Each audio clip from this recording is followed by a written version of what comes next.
Assalamualaikum warahmatullahi wabarakatuh. Kami dari kelompok 3 di sini kami akan menjelaskan mengenai langkah-langkah analisis tren linier menggunakan SPSS. Sebelum itu, saya di sini akan sedikit menjelaskan mengenai teori terkait analisis tren. Nah, adapun pembahasannya bisa dilihat. Yang pertama, ada definisi analisis tren. Yang kedua, ada kegunaan analisis tren. Yang ketiga, ada model analisis tren. Dan yang keempat, ada interpretasi dari hasil analisis tren linier.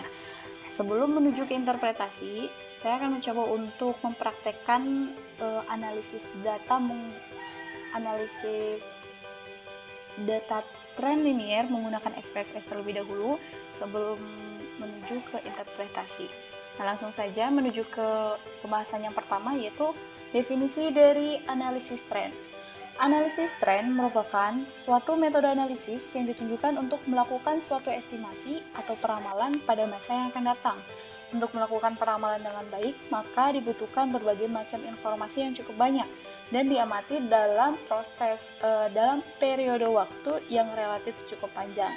Sehingga dari hasil analisis tersebut dapat diketahui sampai berapa besar fluktuasi yang terjadi dan faktor-faktor apa saja yang mempengaruhi terhadap perubahan tersebut. Berikutnya, ada kegunaan dari analisis tren. Bisa dilihat.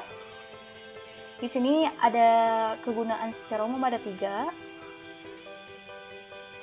Kegunaan analisis tren secara umum, semua anggaran termasuk analisis tren peramalan, forecasting, anggaran pendapatan mempunyai 3 kegunaan pokok, yaitu yang pertama pedoman kerja atau sebagai pedoman kerja, yang kedua sebagai alat pengkoordinasi kerja, yang ketiga sebagai alat pengawasan kerja yang membantu manajemen dalam mencapai tujuan perusahaan.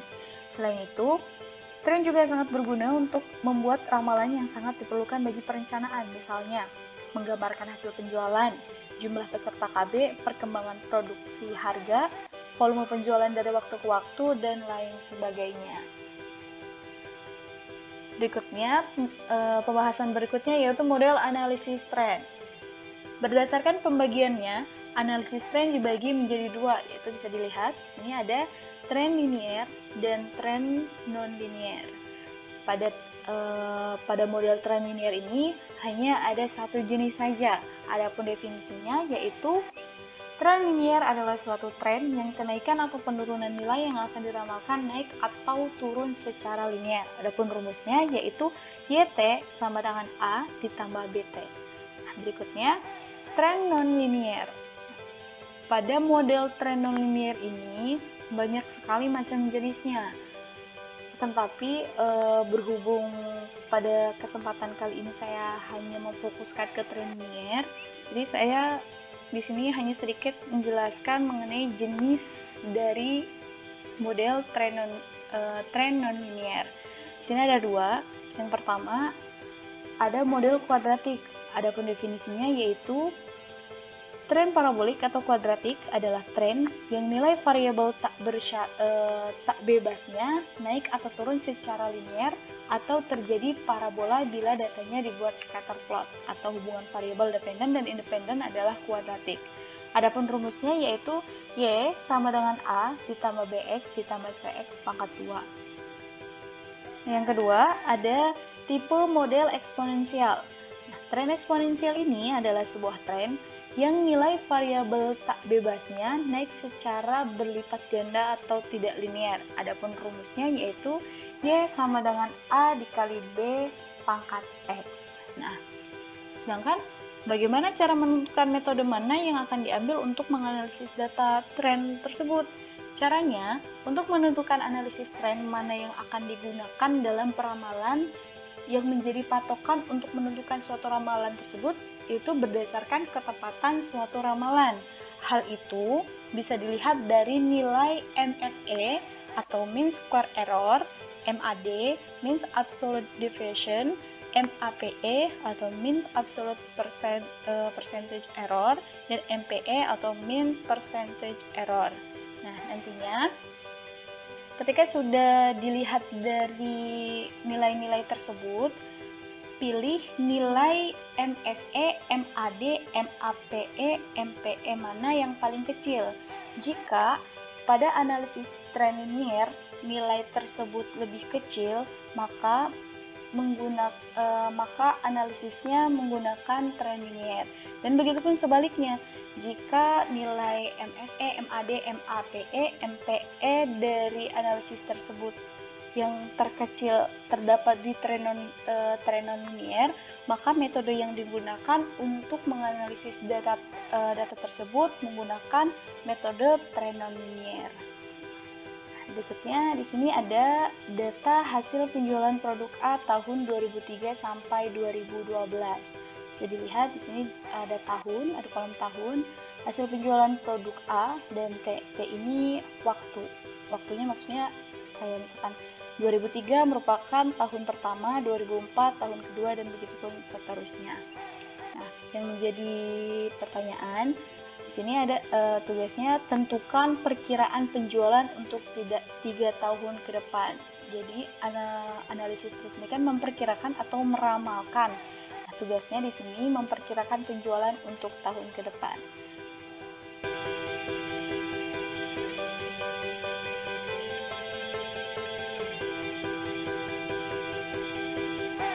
Berdasarkan data hasil penjualan produk A tahun 2003 sampai 2012, yang mana perintahnya tentukan perkiraan penjualan untuk 3 tahun ke depan.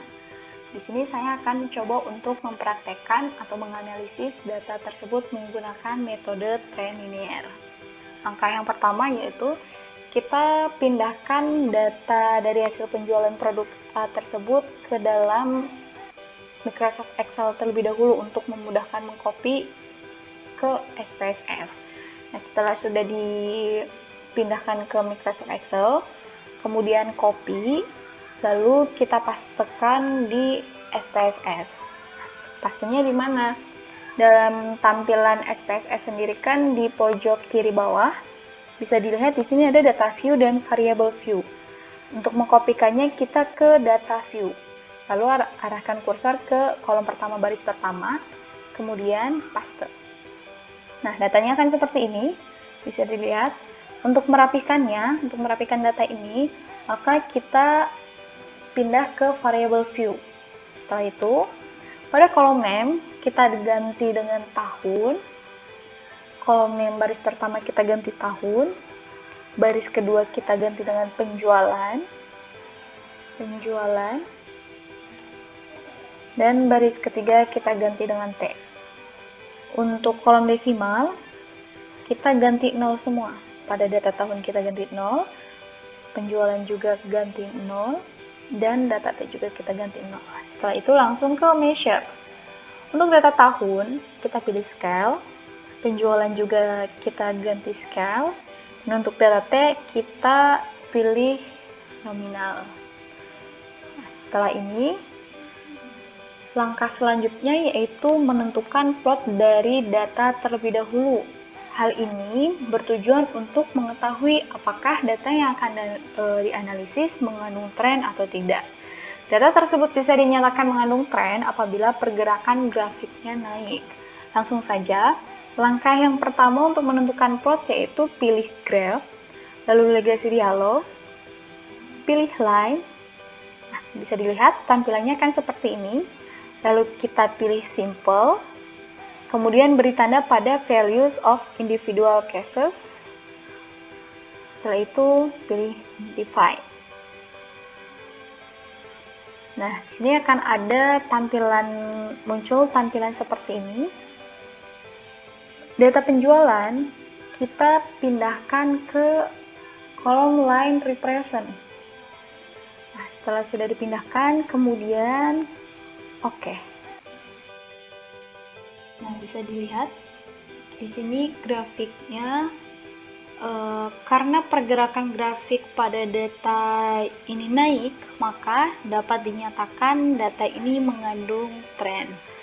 Nah, langkah berikutnya yaitu kita menganalisis data menggunakan metode tren linier. Bagaimana caranya? Caranya, yang pertama kita pilih analyze, lalu pilih regression, kemudian pilih linear. Nah, di sini ada kolom dependent dan kolom independen. Pada kolom dependen, kita masukkan data penjualan, dan pada kolom independen kita masukkan data T. Kemudian setelah itu oke. Bisa dilihat di sini bagaimana cara menentukan nilai MSE, MAD, MAPE, dan MPE-nya. Karena berhubung pada metode analisis tren ini hanya terdapat nilai MSE, maka kita lihat atau kita bandingkan menggunakan nilai MSE saja. Nah, nilai MSE-nya yang mana? Nilai MSE-nya di sini ada residual dan mean square. Ada pada metode ini nilai MSE-nya sebesar 2,050. Sedangkan pada metode analisis tren ini adapun rumusnya yaitu YT sama dengan A ditambah B dikali T. Mana nilai A dan nilai B-nya? Nilai A-nya di sini terdapat di konstan sebesar 13,000 dan nilai B-nya ada di sini T sebesar 1,400. Jadi interpretasi dari data hasil penjualan produk A tahun 2003 sampai 2012 setelah melakukan analisis menggunakan SPSS dapat diketahui di sini untuk mengetahui nilai ramalan hasil penjualan produk A tahun 2013 sampai dengan tahun 2015, maka perlu penyelesaian menggunakan rumus sebagai berikut. Yang seperti saya tadi sebutkan, rumusnya yaitu YT sama dengan A ditambah B dikali T. Berdasarkan hasil uji tren linier, diperoleh data sebagai berikut. Nah, di sini ada nilai A sebesar 13, nilai B-nya ada 1,4. Jika dibulatkan ini menjadi 3, nilai A-nya 3, nilai B-nya 1,4, dan C-nya ini merupakan periode perkiraan 3 tahun ke depan. Karena di sini sampai 10, maka periode 3 tahun ke depan periodenya 11, 12, dan 13. Ini rumusnya, kita masukkan data yang ini ke dalam rumus. Seperti ini, YT sama dengan 13 ditambah 1,4T. Nah, berikut penjelasan atau penyelesaian periode 11. Pada periode 11 atau tahun 2013 diperkirakan penjualannya sebesar 28,4. Dapat dari mana? Dari sini. YT sama dengan 13 ditambah 1,4 dikali T. Karena di sini periode 11, maka T-nya di sini diganti dengan 11. Diperoleh hasil 28,4. Nah, untuk periode 12 sama halnya seperti periode 11, rumusnya sama, 13 ditambah 1,4, tinggal diganti T-nya aja. Yang tadi T-nya 11 karena periode 11, karena di sini untuk mengetahui periode 12, maka T-nya diganti 12. Diperoleh hasil 29,8. Berikutnya periode 13 di tahun 2015. Di sini rumusnya sama, YT sama dengan 13 ditambah 1,4 dikali 13 karena periode 13. Maka diperoleh 31,2. Jadi, kesimpulan dari interpretasi tersebut, perkiraan penjualan produk A pada tahun 2013 adalah 28,4, tahun 2014 adalah 29,8, dan di tahun 2015 adalah 31,2. Mungkin hanya itu saja materi yang dapat saya sampaikan, kurang lebihnya mohon maaf. Wabillahi taufiq wal hidayah. Wassalamualaikum warahmatullahi wabarakatuh.